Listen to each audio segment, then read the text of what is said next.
Welcome to everyday cooking. இன்னும் எங்கள் சேனலுக்கு சப்ஸ்கிரைப் பண்ணாமல் இருக்கிறீங்களா? மறக்காமல் கிளிக் பண்ணுங்கள் சப்ஸ்கிரைப் பட்டனையும் பெல் ஐக்கானையும். எப்போது எங்களோட கனெக்டடாக இருங்க அண்ட் சப்ஸ்கிரிப்ஷன் ஃப்ரீ. இன்னைக்கு நம்ம புதினா சாதம் எப்படி செய்யறதுன்னு பார்க்கலாம். இதுக்கு கொஞ்சமாக ஆயில் பேனில் விடுங்க.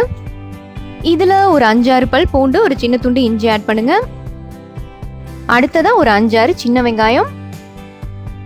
இதெல்லாம் நல்லா வதங்கட்டும். பூண்டு வெங்காயம் நல்லா கலர் சேஞ்ச் ஆகட்டும், அது வரைக்கும் நல்லா வதக்கிக்கோங்க. வெங்காயம் பூண்டு வதங்கிட்டு இருக்கும் போதே பச்சை மிளகாய் ஆட் பண்ணிக்கலாம். ஒரு 2 இல்லைன்னா 3 பச்சை மிளகாய் உங்கள் காரத்துக்கு தகுந்த மாதிரி ஆட் பண்ணிக்கோங்க. இதோ வெங்காயம் பூண்டு நல்லா வதங்கிருச்சு. அடுத்ததான் நம்ம புதினாவை ஆட் பண்ணிக்கலாம். ஒரு சின்ன கட்டு புதினா கரெக்டாக இருக்கும்.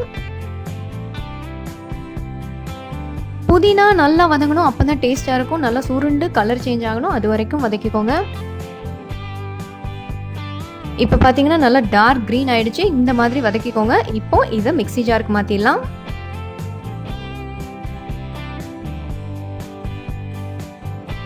கொஞ்சமாக தண்ணி ஆட் பண்ணி நல்லா கெட்டியாக அரைச்சி வச்சுக்கோங்க.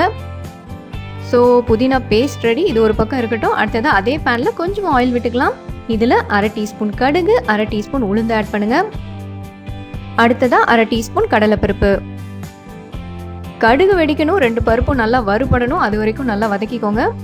அடுத்ததாக கொஞ்சமாக கேஷ்யூ நட்ஸ் ஆட் பண்ணலாம். முந்திரி பருப்பு வேண்டாம்னு நினைக்கிறவங்க வறுத்த நிலக்கடலை ஆட் பண்ணிக்கோங்க, அதுவும் ரொம்ப நல்லாயிருக்கும். அடுத்ததாக 1 இல்லைன்னா 2 காஞ்ச மிளகாய் உங்கள் காரத்துக்கு தகுந்த மாதிரி ஆட் பண்ணுங்கள். கொஞ்சமாக கருவேப்பிலையும் ஆட் பண்ணுங்கள். முந்திரி பருப்பு நல்லா வறுப்படணும், அது வரைக்கும் வதக்குங்க. வதக்கிட்டு புதினா பேஸ்ட் ஆட் பண்ணிடுங்க.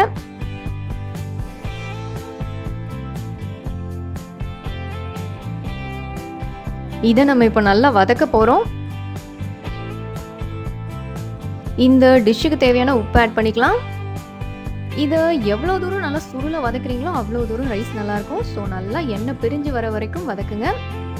இங்கே நெய் ஆப்ஷனல் தான். வேணும்னா ஒரு 1/2 டீஸ்பூன்லேருந்து 1 டீஸ்பூன் வரைக்கும் நெய் விடுங்க, நல்லா வாசனையாக இருக்கும். அடுத்ததாக சாதம் ஆட் பண்ணிடலாம். நான் இங்கே 3 கரண்டி சாதம் ஆட் பண்ணுறேன்.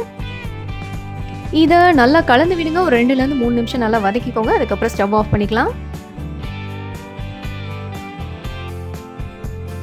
இதோ நம்மளோட புதினா ரைஸிங்க சூப்பராக ரெடி ஆயிடுச்சு. வேறொரு இன்ட்ரெஸ்டிங்கான ரெசிபியோட உங்களை சந்திக்கிறோம். எங்கள் வீடியோஸ் எல்லாம் பிடிச்சிருந்தா லைக் பண்ணுங்க, ஷேர் பண்ணுங்க, கமெண்ட் பண்ணுங்க. மறக்காம எங்கள் சேனலுக்கு சப்ஸ்கிரைப் பண்ணுங்க.